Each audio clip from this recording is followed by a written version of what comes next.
ইচ্ছে পূরণে আপনাদের সবাইকে স্বাগত। আজ রুই মাছের ঝাল বানিয়েছি। রুই মাছ আগে থেকে ভালো করে ধুয়ে পরিষ্কার করে নুন মাখিয়ে রেখেছিলাম। এরপর কড়াইয়ে তেল দিয়ে তার মধ্যে কিছুটা পরিমাণ হলুদ দিয়ে দিলাম। যেহেতু আমি মাছে হলুদ মাখিনি, তাই তেলের মধ্যে হলুদটা দিয়ে নাড়াচাড়া করে তেলটা ভালো করে গরম করে নেব। এরপর মাছগুলো দিয়ে লো টু মিডিয়াম ফ্লেমে ভালো করে ভেজে নেব।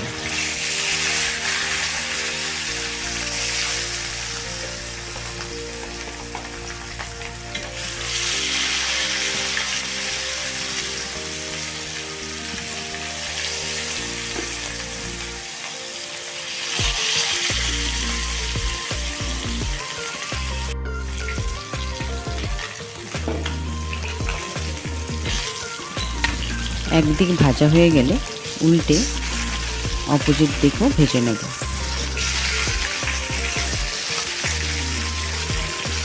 আমি তো এইভাবে রুই মাছের ঝাল বানিয়েছি। আপনারা কীভাবে বানান আমাকে অবশ্যই কমেন্ট বক্সে জানাবেন।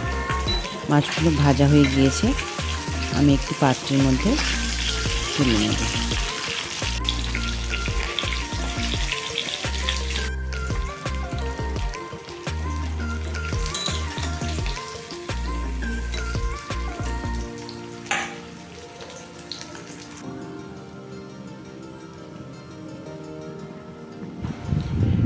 ওই তেলের মধ্যে একটা গোটা শুকনো লঙ্কা, সামান্য পরিমাণ জিরে, দারুচিনি ও গোলমরিচ ফোড়ন দিয়ে একটু ভেজে নেব। তারপর ওর মধ্যে টমেটো, কাঁচা লঙ্কা ও পেঁয়াজ ভালো করে পেস্ট করে নিয়েছিলাম, সেটি তেলের মধ্যে দিয়ে নাড়াচাড়া করে নিলাম। এরপর একে একে অ্যাড করব স্বাদ মতো নুন, হলুদ গুঁড়ো ও লঙ্কা গুঁড়ো। গ্যাসের ফ্লেম লোতে রেখে ভালো করে নাড়াচাড়া করে মশলাটা কষে নেব। মশলা থেকে যখন তেল ছেড়ে আসবে, তারপর এর মধ্যে অ্যাড করব 1 চামচ পরিমাণ পোস্ত বাটা। আবারও ভালো করে নাড়াচাড়া করে মশলাটা কষে নেব।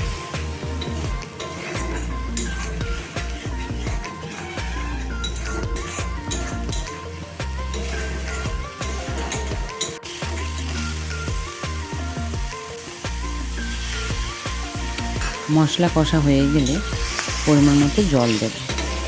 জল ফুটে উঠলে এর মধ্যে ভেজে রাখা মাছগুলো দিয়ে দেব।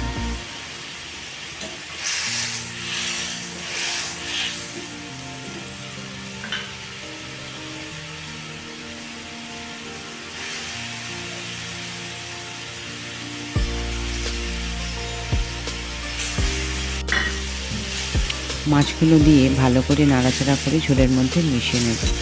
গ্যাসের ফ্লেম লোতে রেখে আরও মিনিট 2 রান্না করে নিলে মাছের ঝাল সম্পূর্ণরূপে রেডি।